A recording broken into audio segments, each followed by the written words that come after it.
Je suis perdu sans toi. J'aimerais que tu fasses cette chanson comme une prière, en réalisant que sans Dieu, nous ne sommes rien du tout. Seigneur, merci parce que ce matin, tu me fais réaliser encore à quel point je déborde de toi. Et on avait compris, Seigneur, il a crié à qui revenons-nous? Toi seul a les paroles de la vie, Jésus. Seigneur, c'est auprès de toi que je trouve le repos. C'est auprès de toi que mon âme est rassasiée. Mon soupir après le courant de la ruisseau. Ainsi mon âme soupire après toi. Seigneur, je prie pour avoir plus de toi dans ma vie, plus de toi dans mon cœur, plus de toi dans cette église, plus de toi dans la vie de mes fils et de mes filles. Nous avons besoin de toi. Seigneur, dans ce monde dur et compliqué, Seigneur, face à tous ces ennemis qui m'entourent, qui m'assaillent, Seigneur, si je n'avais pas pour moi le Dieu de Jacob, Seigneur, où allais-je finir? Seigneur, c'est ta droite qui me sauve, c'est ta droite qui me soutient.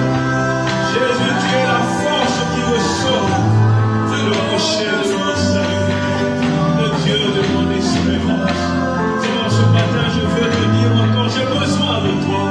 Je ne suis rien sans toi. Je ne suis rien sans toi, Jésus. L'onction de Dieu manifeste dans ce lieu. Alors que tu chantes cette chanson, si tu es disposé, de là où tu me suis, tu reçois ton miracle à l'instant. Le Saint-Esprit est en mouvement. Le Seigneur dit dans sa parole, vous me chercherez et vous me trouverez. Si vous me cherchez avec tout votre cœur, mon âme s'oublie. Mon âme s'oublie.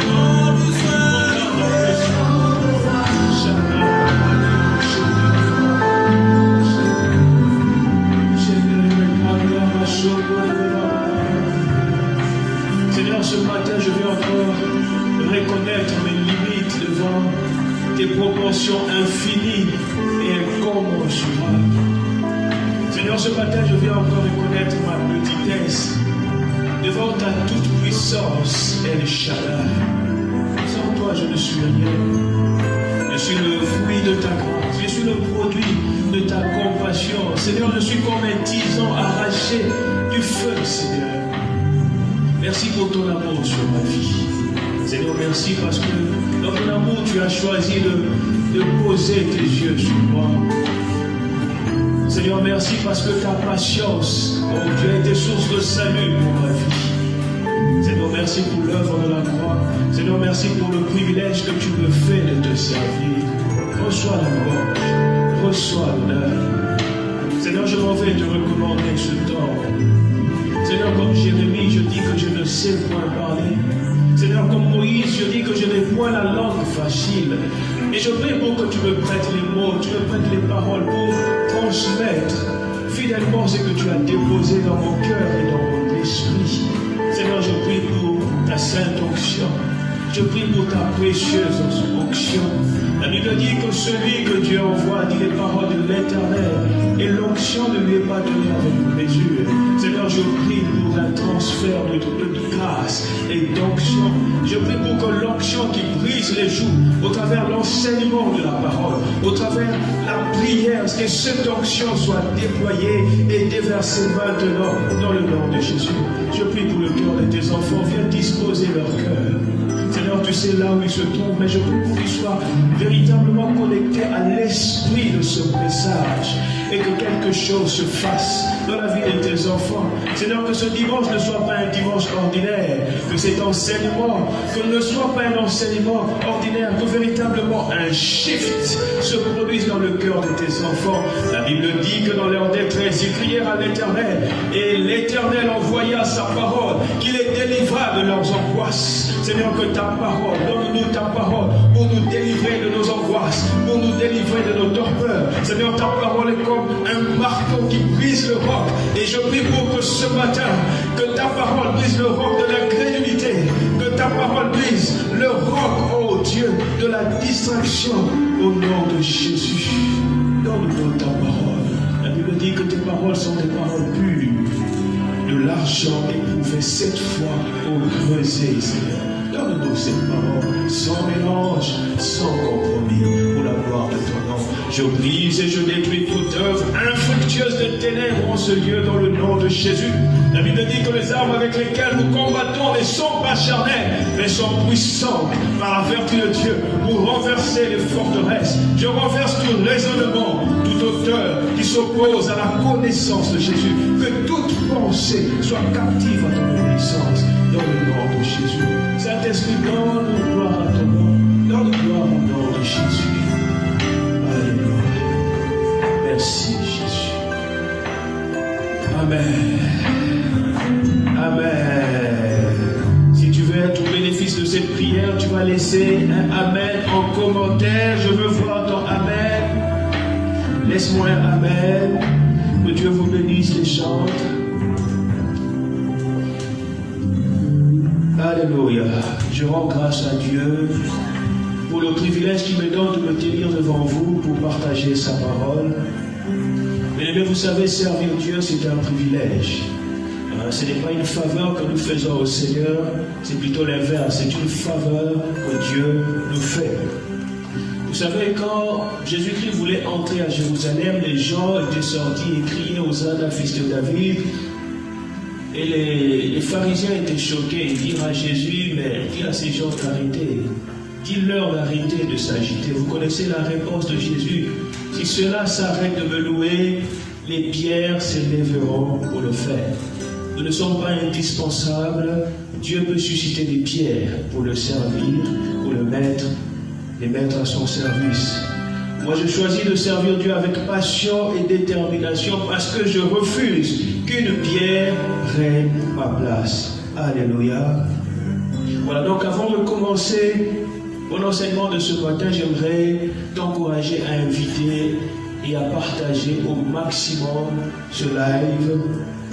Je veux avoir au minimum 150 vues, donc invite toutes les personnes que tu connais, invite, je te donne quelques secondes pour le faire, et je veux minimum 100 partages, donc invite dans tous les groupes auxquels tu appartiens, tu as quelques secondes pour le faire, avant de débuter cet enseignement.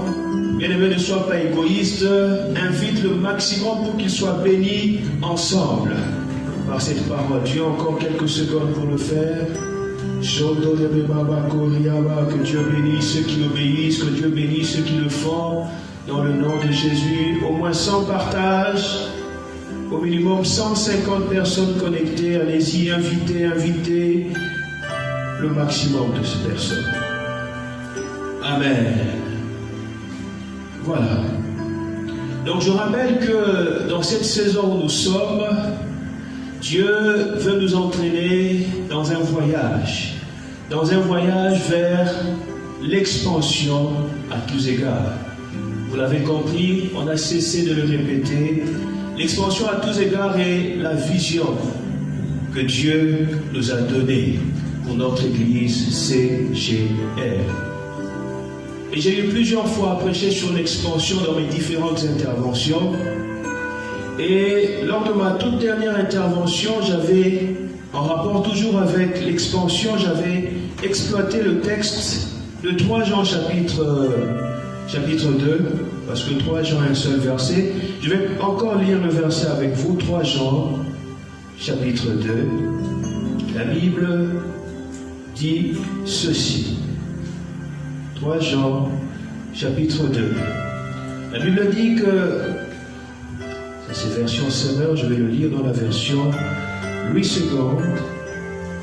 Alors, Louis II dit, bien-aimé, je souhaite que tu prospères à tous égards et sois en bonne santé comme prospère l'état de ton âme. Et on avait dit que ce texte nous apprend que ta prospérité, que ma prospérité réjouit le cœur du Seigneur. On avait vu au travers de ce passage que Dieu veut que toi et moi soyons prospères. Il t'a créé, il nous a créés dans ce but, pour que nous soyons prospères. La prospérité est le programme ou encore le projet de Dieu pour ta vie. Déjà dans Genèse chapitre 1, le verset 26, on peut lire, Dieu dit dans sa parole, faisons l'homme à notre image et à notre ressemblance, pour qu'il domine, pas pour qu'il subisse les événements et les circonstances de la vie, non. Dieu t'a créé pour dominer, pour influencer. Il rajoute encore dans le verset 28, le Seigneur qui parle, la Bible dit, Dieu les bénit et Dieu leur dit, soyez féconds, multipliez, remplissez la terre et la sujettissez, et dominez sur les poissons de la mer, sur les oiseaux du ciel et sur tout animal qui se met sur la terre. Ces deux versets nous apprennent de manière claire que Dieu nous a créés pour que nous ayons un impact significatif dans notre environnement. Et la dernière fois, on avait défini le mot prospérité. On avait dit que prospérer, c'est simplement être heureux, parce que Dieu ne t'a pas créé pour être malheureux, pour te lamenter tout le temps. On avait dit que prospérer, c'est être favorisé par le succès. Dieu ne t'a pas créé pour être tout le temps dans le chèque, en train de trimer. On avait dit que prospérer, c'est un état de réussite et de succès, non pas sporadique, non pas à dents de scie, mais c'est un état de réussite et de succès continu et permanente. On avait dit que la prospérité, ou encore prospérer, c'est avoir la capacité d'utiliser la puissance de Dieu pour résoudre non seulement nos propres problèmes, mais aussi ceux des autres. Parce que si Dieu veut te rendre prospère, ce n'est pas uniquement pour toi. C'est pour que tu deviennes aussi un canal, une source de bénédiction pour les autres. C'est pour que dans ton environnement, que tu sois comme un standard, un modèle, une référence. Nous devenons prospères lorsque nous savons utiliser la puissance de Dieu, pas seulement pour nos propres besoins, pas seulement pour relever nos propres défis, pas seulement pour remporter les challenges de notre vie personnelle, mais aussi pour rendre les autres meilleurs. On avait dit que prospérer, c'est avoir la capacité de réussir, mais avec l'aide de Dieu. On l'a chanté tout à l'heure, sans Dieu nous ne sommes rien du tout. L'homme ne peut lui a été donné du ciel, et prospérer, c'est une grâce, c'est la faveur de Dieu. Et dans le verset qu'on a lu dans 3 Jean,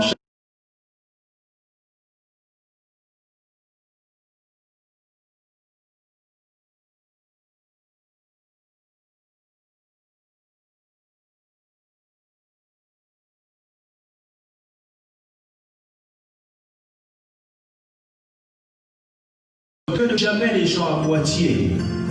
Il achève toujours ce qu'il commence. Il rend parfait ce qu'il fait. Il rend prospère à tous égards. Mais il rajoute une précision importante. Il dit, il faut que l'état de ton âme soit synchronisé avec la dimension que la prospérité que Dieu a.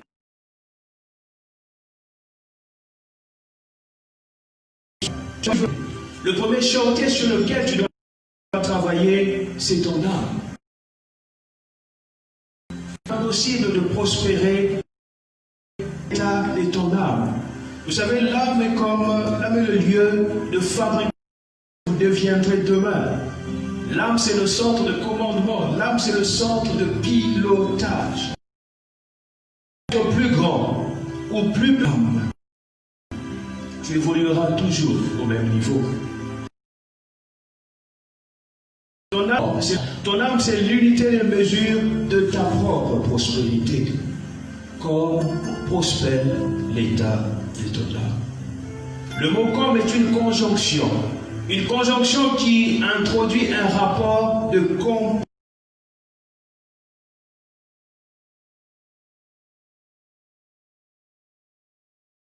Le mot prospérité intimement l'état de ton âme. C'est la raison pour laquelle la dernière fois, lors de mon intervention, j'avais conclu avec ce que j'estime être en même temps une recommandation et l'avertissement et une mise en garde. C'est dans Proverbes chapitre 4, verset 23. Si tu me suis, laisse en commentaire, je te suis.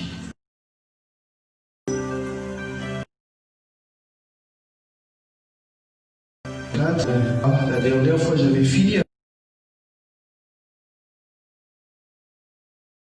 ça. Ça dans ton français courant et d'arbi. Lui second, la Bible dit ceci. Garde ton cœur autre chose, car de lui viennent les sources de la vie. Je vais lire le même verset dans la version. Avant tout, prends garde à ce que tu penses au fond de toi-même, car ta vie. Je relirai le même verset dans la version 4, 23, la Bible dit garde donc que garde les issues de la vie. Alléluia.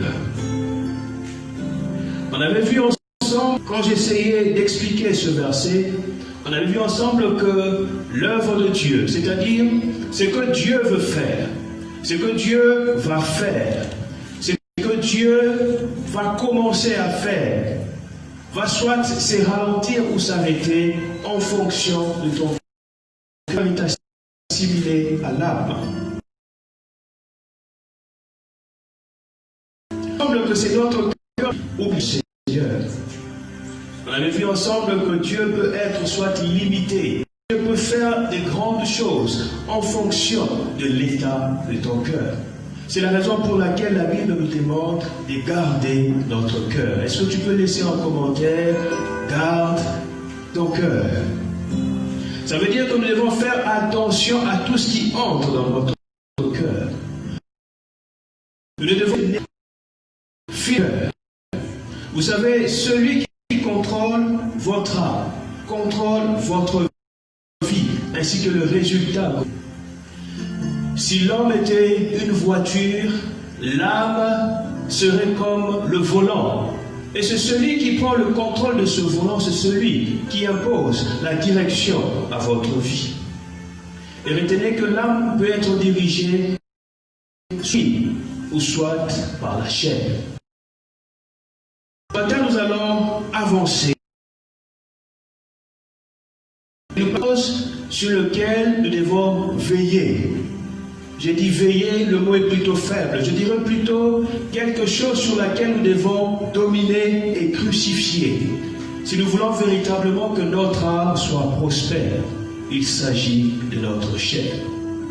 Aujourd'hui, je parlerai de la chair, de dominer la chair, neutraliser la chair, crucifier la chair. Vous savez, la chair est l'un des instruments de prédilection que le diable utilise pour nous empêcher de posséder notre héritage. La chair est l'un des instruments de prédilection que le diable utilise pour faire avorter la destinée de plusieurs, pour empêcher plusieurs d'entrer dans la prospérité et l'expansion que le Seigneur promet dans sa parole. La chair peut être comparée à ce qu'on appelle la cinquième colonne. La cinquième colonne. Cette expression cinquième colonne a été utilisée pour la première fois par un militaire, un général et un homme d'État espagnol qui s'appelait Franco. C'était le général Franco. Et pour la petite histoire, c'était en 1936, l'Espagne était en pleine guerre civile. Et le général Franco et son armée s'apprêtaient à attaquer la ville de Madrid afin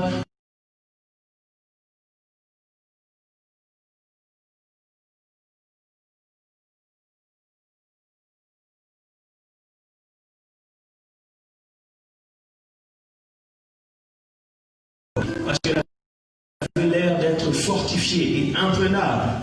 Et le général Franco répond à ses officiers, ne vous inquiétez pas, nous allons nous appuyer sur notre cinquième colonne. Et l'officier était intrigué, il demande au général, mais il y a 4 colonnes. Il y a une colonne au nord, au sud, à l'ouest. La colonne, elle viendra d'où? Et le général Franco répond en disant, la cinquième colonne, ce sont nos partisans. Un de Madrid est chargé de nous ouvrir la porte de l'intérieur. Et c'est ainsi que c'est entré dans le langage pour les taupes, les agents doubles, les ennemis œuvrant de l'intérieur, les agents influents pour le ennemi. Bien aimé, dans le cadre de la guerre qui opère, la cinquième colonne sur laquelle s'appuie Satan il détruit le négative. C'est la raison pour laquelle je répète, dans la pensée initiale de Dieu, les informations collectées du monde extérieur par les organes de renseignement, nos mouvements, nos choix et nos décisions.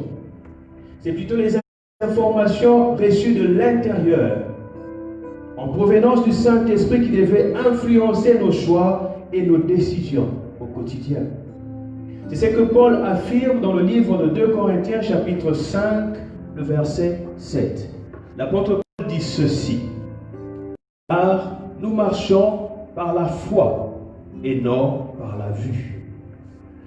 Ça nous explique que l'homme doit agir, que l'homme doit se mouvoir, il doit prendre des décisions non pas sur la base des informations extérieures, mais plutôt sur la base des directives que Dieu lui communique dans son esprit par la foi. C'est ce qu'il entend à l'intérieur de lui par la foi qui doit déclencher ses actions, et non ce qu'il perçoit à l'extérieur par l'intermédiaire de ses 5 sens. Si tu me suis, laisse un commentaire, je me suis. Est-ce que vous me suivez? Est-ce que je peux avancer? Ok. Vous savez, lorsque Jésus a appris que Lazare devait recevoir une instruction du Saint-Esprit avant de bouger. Voilà pourquoi quand il a appris que Lazare était à l'article de la mort, Jésus n'a pas bougé, il n'a pas réagi. On va voir ça dans Jean chapitre 11, le verset 6. Jean chapitre 11, le verset 6. La Bible dit ceci: lors donc qu'il eut appris que Lazare était malade, il resta combien de jours encore? 2 jours encore. Et pourtant c'était son meilleur ami. Il ressentait de la douleur et de la tristesse pour Lazare, mais il restait quand même 2 jours. Lorsque son oreille a entendu l'information au sujet de l'état de santé de Lazare, son ouïe a certainement transmis l'information de la compassion à son âme. Mais ça ne l'a pas poussé à se déplacer immédiatement pour aller voir Lazare. Mais si cette information uniquement l'avait poussé à partir sur le champ, Jésus-Christ aurait marché par la chair. C'est-à-dire selon ce que ses oreilles venaient d'entendre, poussé par la compassion. Il a attendu que le Saint-Esprit dont il dépendait lui dise de se déplacer pour aller, non pour exprimer sa compassion à la famille de Lazare, mais pour changer cette circonstance. Alléluia. Il démontrait ainsi qu'il ne marchait pas selon les informations recueillies uniquement par le 5 sens. Pour bouger, se mettre en marche, il devait recevoir des informations de son homme intérieur, c'est-à-dire de son esprit connecté au Saint-Esprit qui lui disait: maintenant, lève-toi, va voir Lazare. Jésus-Christ était conduit non par la chair, par les 5 sens, mais par l'esprit. Alléluia. Deuxième chose à retenir sur la chair, c'est que la chair est habitée par le péché. On va lire Romains chapitre 7, le verset 18.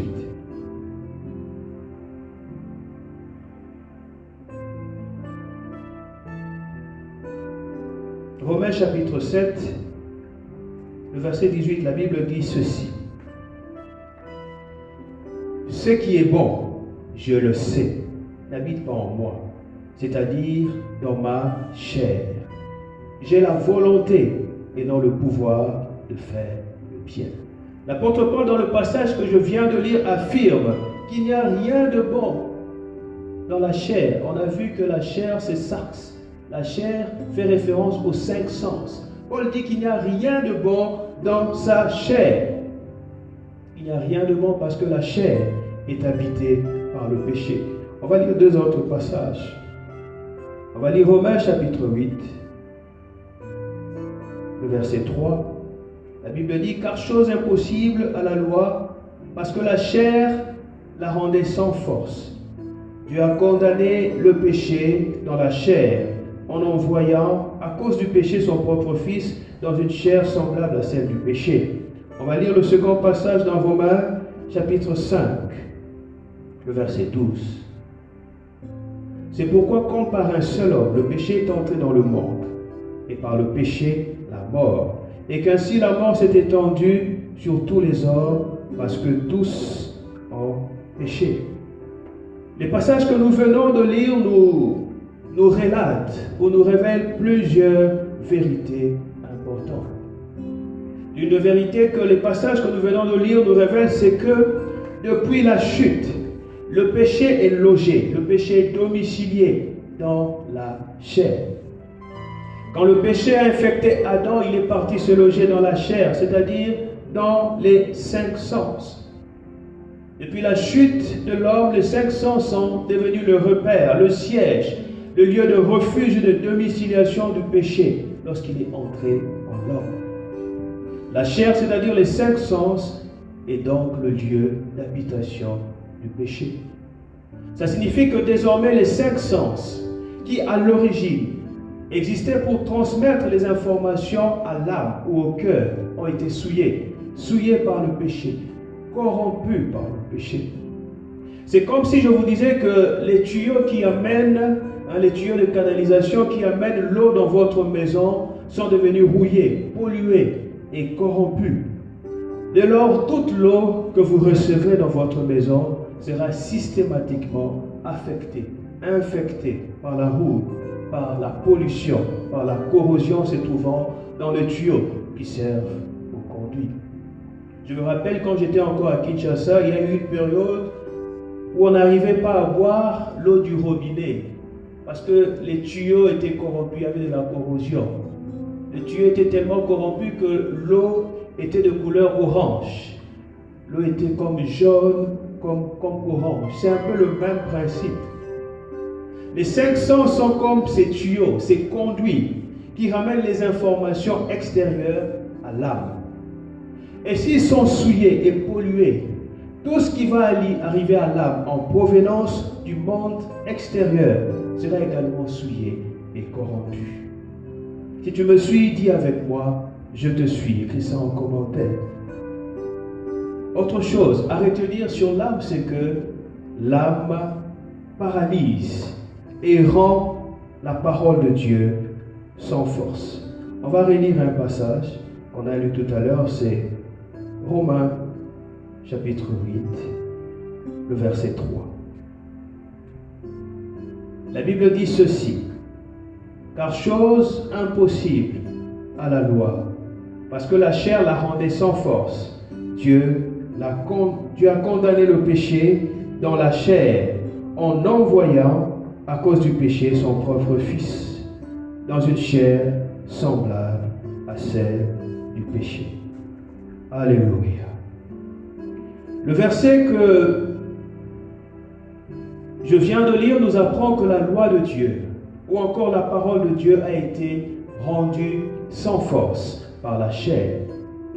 Vous savez, lorsque le péché s'est logé dans la chair, il a causé un désordre, un dysfonctionnement, une corruption, une perversion de toutes les informations provenant de 5 sens. Comment la chair fait-elle pour annuler la parole de Dieu? Vous savez, la chair parle. La chair parle, elle est très loquace. La chair parle beaucoup. La chair fournit de nombreuses informations à l'âme. Et la plupart du temps, les informations qui sont données à l'âme par la chair sont en contradiction avec la parole de Dieu. Si la chair parle, Dieu aussi parle. Mais la chair aussi parle. La chair conçoit ses propres messages. La chair conçoit ses propres révélations. Elle parle. Je donne un exemple. Vous entendez par exemple en vous-même une voix intérieure qui te dit « Aime ton prochain comme toi-même ». Et quand vous entendez cette voix intérieure, vous savez que c'est la voix du Saint-Esprit qui vous parle ainsi, au travers de votre esprit. Vous savez que si Dieu vous demande d'aimer votre prochain, c'est nécessairement pour vous-même, pour votre propre bien. Alors que vous êtes en train de vous disposer à obéir à cette voix intérieure, à cette voix divine qui vous parle, une autre pensée monte en vous. et vous dit, cette personne t'a insulté, cette personne t'a fait du mal, tu ne peux pas l'aimer. Bien-aimés, cette deuxième voix intérieure qui vient contredire la première instruction reçue vous rappelle des épisodes où votre prochain vous a réellement offensé. Ça vient vous rappeler des épisodes où votre prochain vous a réellement fait du mal. Mais quelle est donc cette voix qui ose venir vous amener à rejeter ce que la parole de Dieu vous ordonne de faire? C'est la voix de lui, c'est-à-dire votre chair. Lui s'est simplement appuyé sur une information que votre oreille avait entendue. Peut-être que vous l'avez entendu vous insulter. Peut-être que vous l'avez entendu comploter contre vous. Et lui s'est appuyé sur cette information que votre œil a entendue par le passé pour annuler ce que le Saint-Esprit a pourtant ordonné de faire. Bien-aimé, la chair est extrêmement dangereuse. Est-ce que tu peux l'écrire en commentaire? La chair est dangereuse. Rappelez-vous que c'est la chair qui a disqualifié toute la génération de Moïse. Plus de 5 millions de personnes. La chair les a disqualifiés. Il y a eu très peu qui sont entrés. Comment est-ce que la chair a fait cela? C'est parce que toutes les instructions et les directives que Dieu donnait à ce peuple étaient systématiquement rejetées, remises en cause, contredites dans leur cœur par la voix de la chair. La chair a réussi à les rendre incrédules, c'est-à-dire à rejeter systématiquement toutes les directives que Dieu leur a données. Et c'est que l'auteur du livre des Hébreux nous dit dans le livre des Hébreux, chapitre 3, le verset 19. Hébreux chapitre 3, le verset 19, la Bible dit « Aussi, voyons-nous qu'ils ne purent y entrer à cause de leur incrédulité. » La chair est dangereuse. Une autre chose à retenir sur la chair, c'est que la chair nourrit. La chair produit des passions et des désirs mauvais. On va lire Galates, chapitre 5, du verset 19 au verset 21. On lira d'abord le verset 19. Galates, chapitre 5, le verset 19. La Bible dit ceci. Or, les œuvres de la chair sont manifestes. Je vais d'abord m'arrêter là. Or, les œuvres de la chair sont manifestes. Le mot œuvre vient du grec ergon. Et ça signifie travail. Ça signifie fabrication.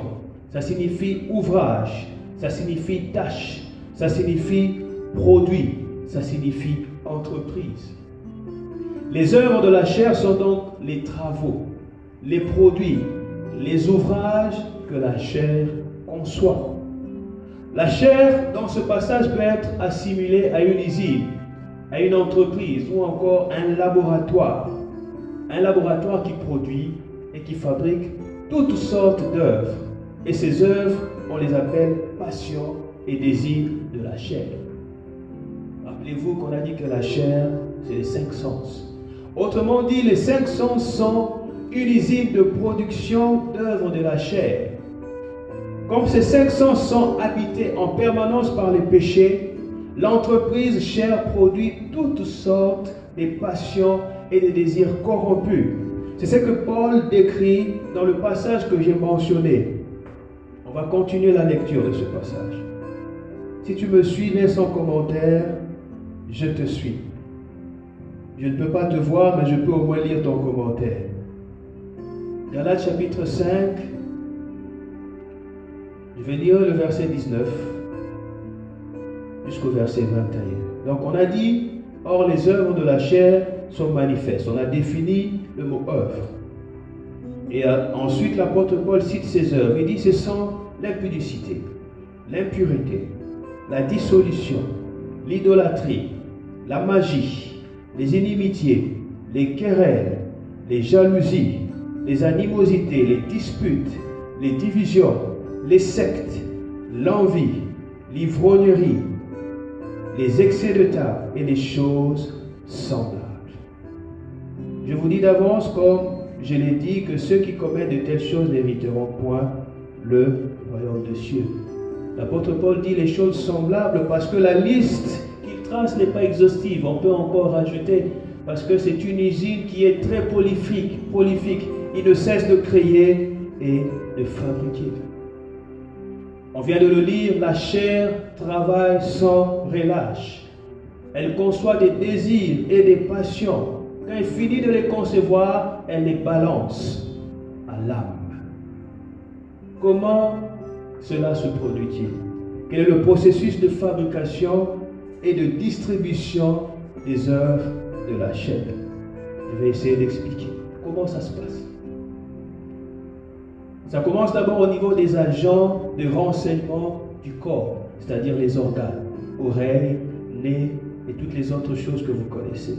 Et quand les agents de renseignement du corps recueillent les informations en provenance du monde extérieur, quand ils finissent de les recueillir, ils transmettent ces informations ensuite par les canaux, c'est-à-dire les 5 sens, la vue, l'odorat et tout ce qu'on a cité. Et quand ça arrive, ça transite au niveau des sens, les sens, les balances au niveau de l'âme.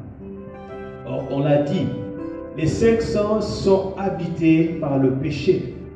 Et donc les tuyaux par lesquels ces informations circulent sont pourris, corrompus. Donc par conséquent, tout ce que les yeux regardent, tout ce que les oreilles entendent, tout ce que la main touche, tout ce que la langue goûte, tout ce que le nez sent, tout est corrompu à cause du péché, logé et domicilié dans la chair. Voilà pourquoi à partir des informations qui peuvent être initialement neutres, collectées par les 5 sens. Voilà pourquoi à partir des informations initialement neutres, collectées par les organes plutôt, les 5 sens dénaturent et corrompent ces informations, puis fabriquent des passions et des désirs charnels, et au final, l'âme, c'est-à-dire le cœur, reçoit une panoplie d'informations perverties, appelées œuvres de la chair, qu'on a citées dans le passage de Galates, chapitre 5, du verset 19 au verset 21. Toutes ces choses arrivent dans le cœur de l'homme d'abord sous forme de pensée, avant de se traduire par la suite par des actes. Je vais donner 2 exemples. Vous connaissez tous l'histoire de Pierre, par exemple. Pierre qui a marché sur les eaux. On va lire ça. Matthieu chapitre 14.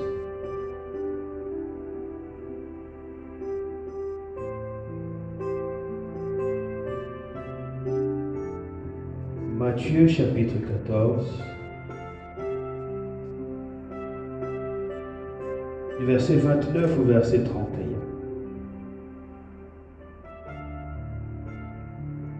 Et il dit, viens. Pierre sortit de la barque et marcha sur les eaux pour aller vers Jésus. Verset 30. Mais voyant que le vent était fort, il eut peur. Et comme il commençait à enfoncer, il s'écria, Seigneur, sauve-moi. Verset 31. Aussitôt Jésus étendit la main, le saisit et lui dit, homme de peu de foi, pourquoi as-tu douté? Le passage que nous venons de lire est très très clair. C'est Jésus-Christ qui parle. Il dit à Pierre, viens. Et sur cette parole du Seigneur, Pierre se leva et s'est mis à marcher sur les eaux. Mais par la suite, qu'est-ce qui s'est passé? Au verset 30, la Bible dit que Pierre, il coula. Mais avant de couler, qu'est-ce qui s'est passé? Il vit. Je relis le verset 30. Mais voyant que le vent était fort, il eut peur. Et comme il commençait à enfoncer, il s'écria, Seigneur Jésus, sauve-moi. Qu'est-ce qui s'est passé? C'est que Pierre a vu. Ce n'est pas Satan qui est venu distraire Pierre pour venir l'enfoncer dans l'eau. Il n'a pas eu besoin de faire ça. Il n'a peut-être pas assisté à la scène, il était peut-être occupé ailleurs. Mais il savait que son allié était là, la cinquième colonne, dans la chair, dans le sens de Pierre. Pierre a regardé le vent, puis l'a vu, habité par le péché, a transformé, dénaturé, perverti cette information et elle a ensuite transmis à l'âme une émotion appelée peur ou encore frayeur dans le cœur ou dans l'âme de Pierre. C'est ainsi que la vue a produit une œuvre charnelle et a réussi à annuler l'instruction divine que Pierre avait reçue de la bouche de Jésus. Voilà pourquoi Pierre, qui a commencé à opérer dans le miraculeux, dans le surnaturel, s'est retrouvé en train de couler à cause de la chair, à cause de la vue. La chair est dangereuse. Est-ce que tu peux l'écrire en commentaire? La chair est dangereuse. Deuxième exemple. Vous êtes là en train de trimer, en train de souffrir. Vous êtes bloqué dans un secteur d'activité. Rien ne marche. Vous n'avancez pas. Vous tournez en rond. Ou à la limite, vous tournez au ralenti. Pendant que vous trimez, vous souffrez, vous peinez. Et vous apprenez qu'une personne qui a à peine commencé, après vous, vous apprenez qu'il est en train de percer dans son couloir. Il est arrivé juste hier dans l'entreprise et aujourd'hui il est nommé supérieur hiérarchique et il vient te commander. Il est promu, il devient ton supérieur. Lorsque l'oreille entend cette nouvelle, lui, habité par le péché, il conçoit et transmet à votre âme une passion charnelle qu'on appelle jalousie et envie. Et si vous ne décidez pas de délivrer votre âme de l'emprise de la chair, vous risquerez de vous retrouver en train d'haïr la personne, alors qu'il ne vous connaît peut-être pas, alors qu'il ne vous a pas adressé la parole, alors qu'il ne vous a rien fait. Bien-aimés, il existe en nous, en chaque humain, une nature pécheresse, la chair. Et la chair aime naturellement le contraire de ce que Dieu aime. On va lire Matthieu, chapitre 26, le verset 41. Je vais bientôt atterrir. J'espère qu'on me suit. Est-ce qu'on me suit? Matthieu, chapitre 26, le verset 41. C'est un verset que vous connaissez. C'est l'un des versets que j'aime beaucoup aussi. Il dit ceci, ce verset. Veillez et priez, afin que vous ne tombiez pas dans la tentation. L'esprit est bien disposé, mais la chair est faible. Ce verset nous apprend encore que notre homme intérieur, notre esprit, est toujours bien disposé à aimer aussi le Seigneur, à obéir au Seigneur. Notre esprit affectionne les fruits de l'esprit, mais la chair est par nature ennemie et hostile à tout ce qui vient de Dieu. Amen. J'ai beaucoup parlé de la chair, même si elle est dangereuse, extrêmement dangereuse. Je vais atterrir en disant que nous avons reçu le pouvoir de la dominer, de la sujettir, de la neutraliser et de la crucifier. C'est important de le savoir, c'est important de le reconnaître. On va lire un verset dans Galates, chapitre 5, le verset 24.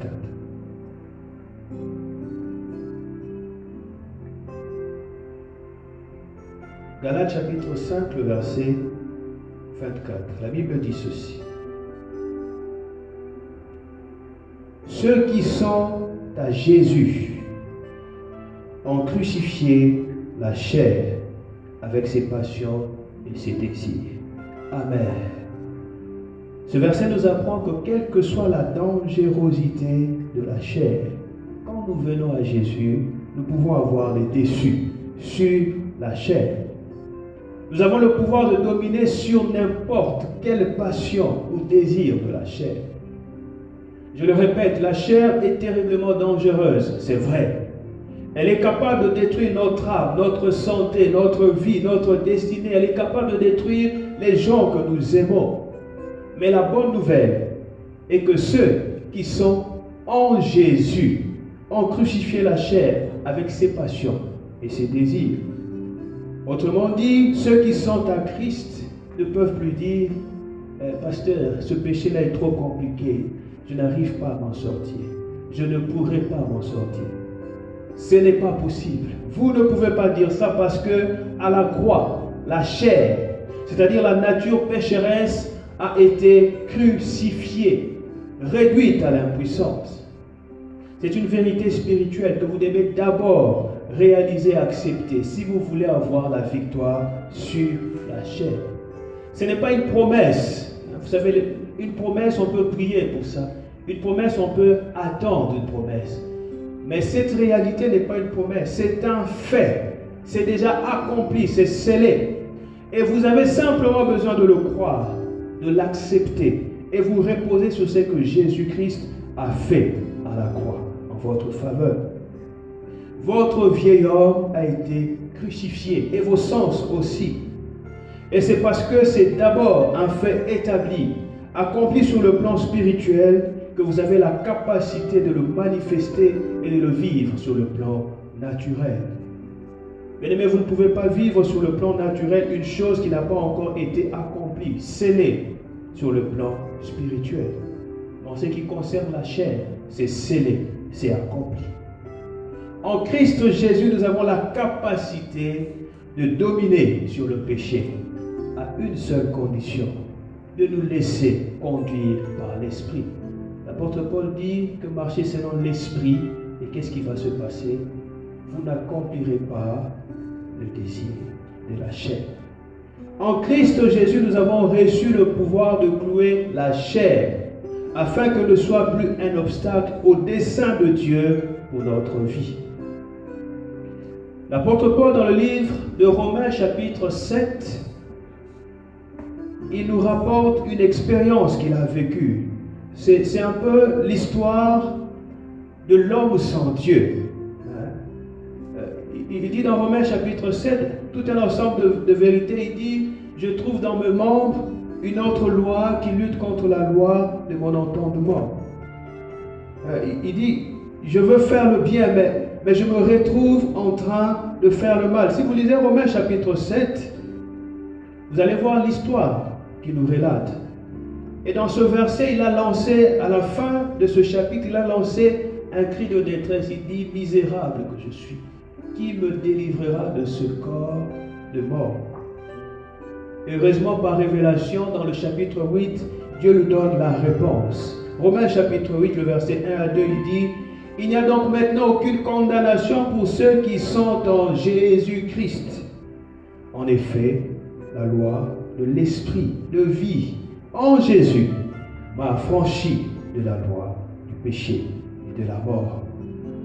Amen. Quand je dis ça, j'ai envie de sauter. Paul avait compris que lorsqu'on accepte Jésus comme Seigneur et Sauveur personnel et que le Saint-Esprit vient habiter en nous, on entre dans un nouveau régime. Il amène avec lui un nouveau régime, une nouvelle loi qui s'appelle la loi de l'esprit et de vie. Cette loi nous a franchis de la tyrannie de la loi du péché et de la mort. La loi de l'esprit et de vie ne vient pas annuler la loi de la chair, non. Ça vient dominer sur la loi du péché et de la mort. Amen. C'est un peu comme la loi de la pesanteur avec la loi de l'aérodynamique.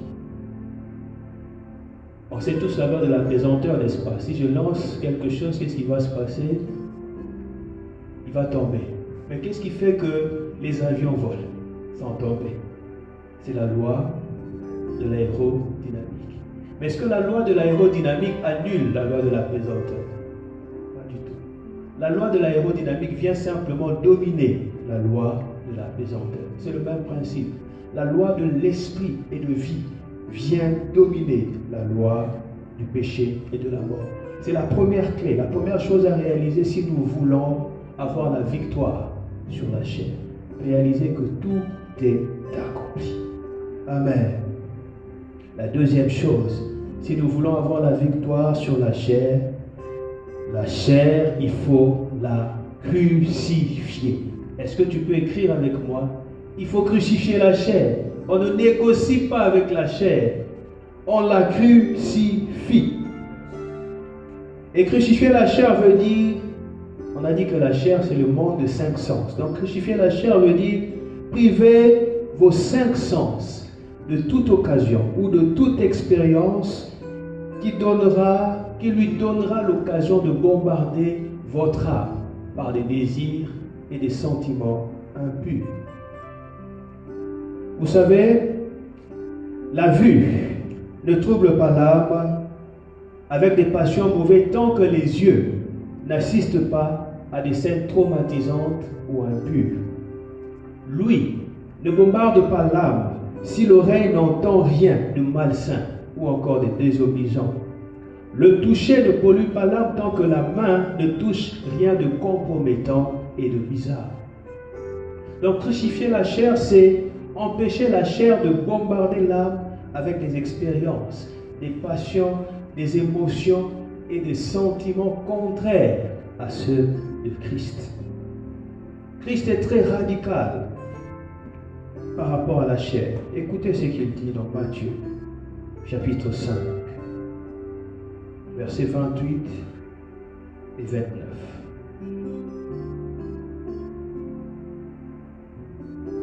Matthieu, chapitre 5, 28 et 29.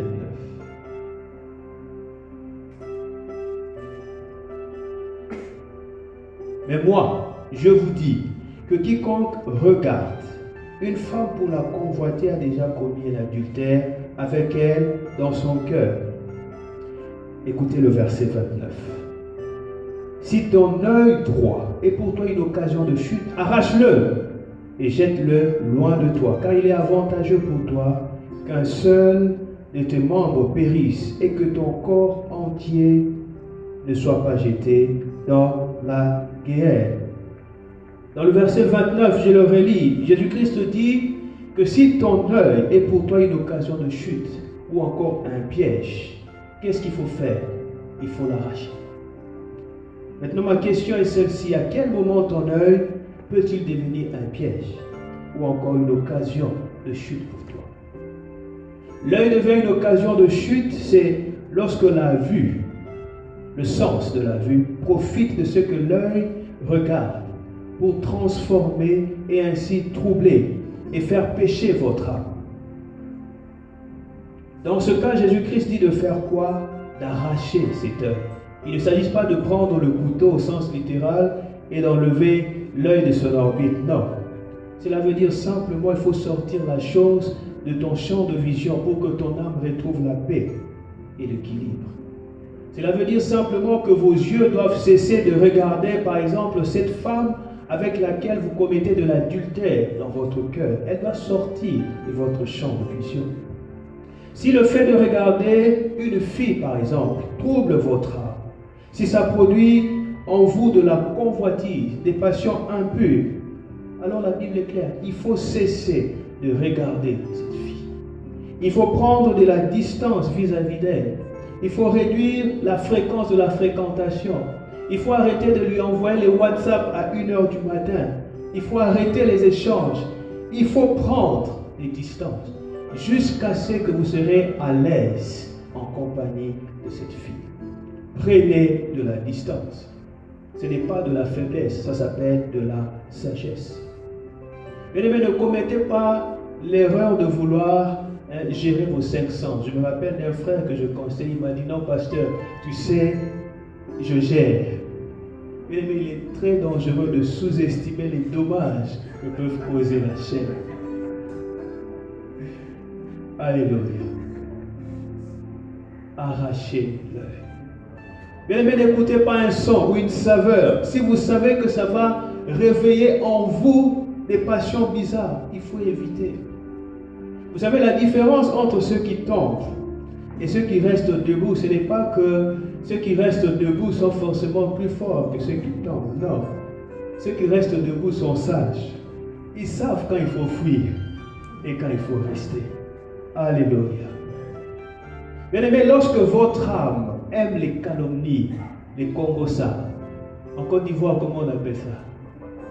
Les kwakato. Si votre âme aime ça, Bien aimé, crucifier la chair consiste à couper les ponts avec toutes les personnes qui vous entraînent à calomnier. Il ne faut plus les écouter, il ne faut plus les parler, il ne faut plus les côtoyer. Bien aimé, c'est biblique. On va lire ça. 1 Corinthiens chapitre 5, le verset 11. On va lire ça dans la version Seber.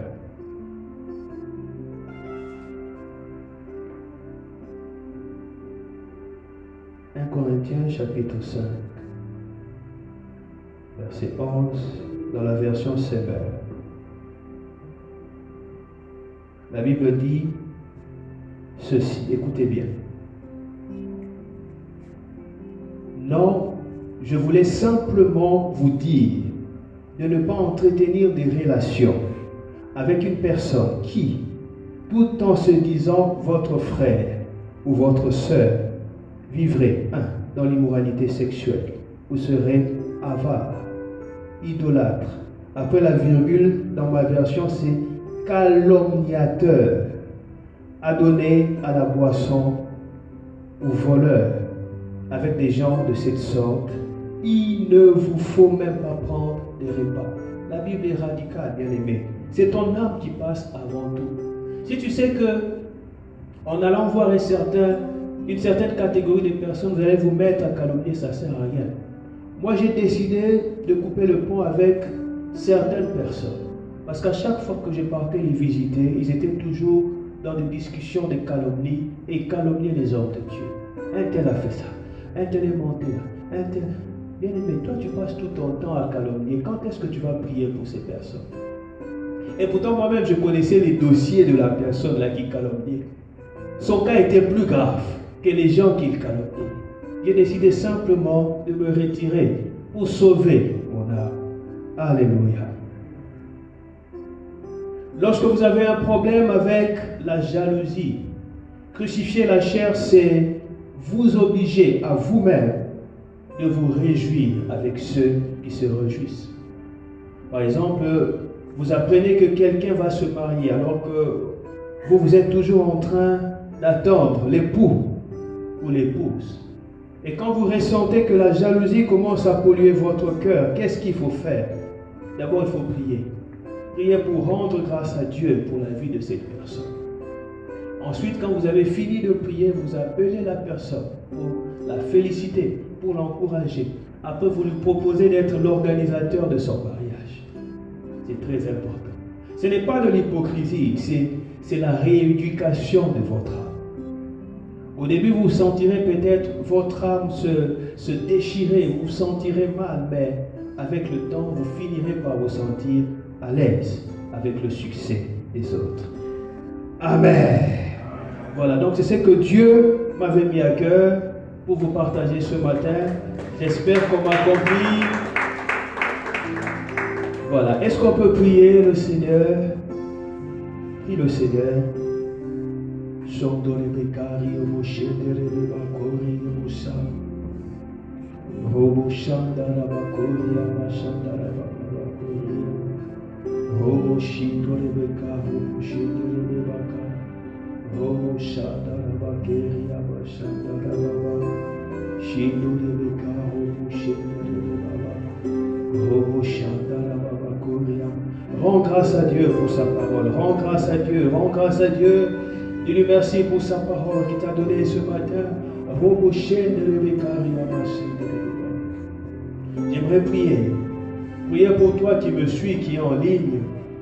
Si dans ton cœur tu sais que tu n'as pas encore donné ta vie à Jésus, si dans ton cœur tu sais, tu ne sais pas où est-ce que tu vas te retrouver, si Jésus-Christ revient aujourd'hui, j'aimerais prier avec toi.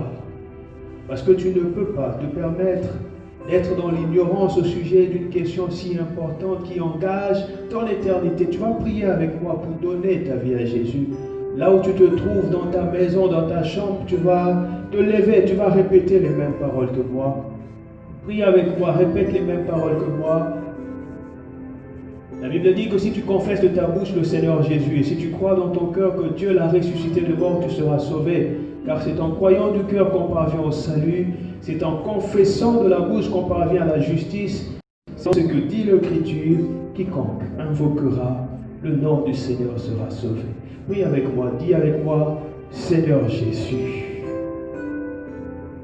j'ai entendu ta parole et je décide de répondre à ton appel. Je te demande pardon pour tous mes péchés. Je te demande pardon pour ma rébellion. Je te demande pardon pour avoir vécu ma vie loin de ta face. Pardonne-moi. Que ton sang me lave. Que ton sang me purifie. Je t'ouvre la porte de mon cœur. Je t'accueille, je t'accepte comme mon Seigneur et mon Sauveur personnel. Saint-Esprit, remplis mon cœur de la joie et de l'assurance du salut.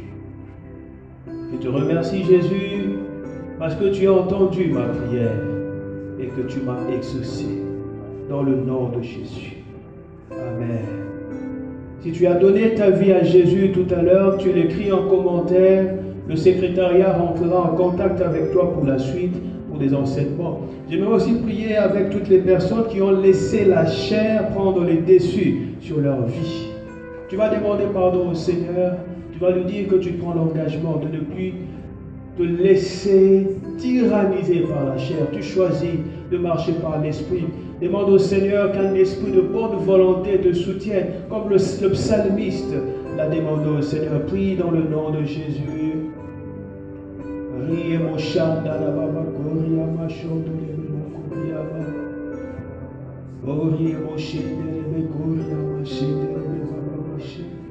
Seigneur, je te rends grâce pour ta parole. La Bible dit que lorsque tu l'envoies, elle ne s'en retourne pas chez toi sans qu'elle ait accompli son effet.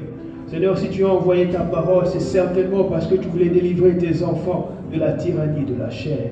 Je prie pour que tu le fasses. Je prie pour que tu le fasses. Je prie pour que tu le fasses. J'aimerais te parler, toi qui me suis, toi qui es malmené par un sentiment de culpabilité. Tu es tellement allé trop loin de la frontière que le diable est en train de te dire que le Seigneur ne peut pas te pardonner. Le Seigneur ne peut pas te pardonner. Ce matin, j'aimerais te dire que le diable est un menteur. La Bible dit qu'autant le ciel est éloigné de la terre, autant Dieu éloignera de nous notre iniquité. Si tu es sincère, le Seigneur te pardonne. Reçois la paix de Dieu. Reçois l'assurance du pardon de Dieu dans ton cœur. Au nom de Jésus. Amen. Que Dieu vous bénisse.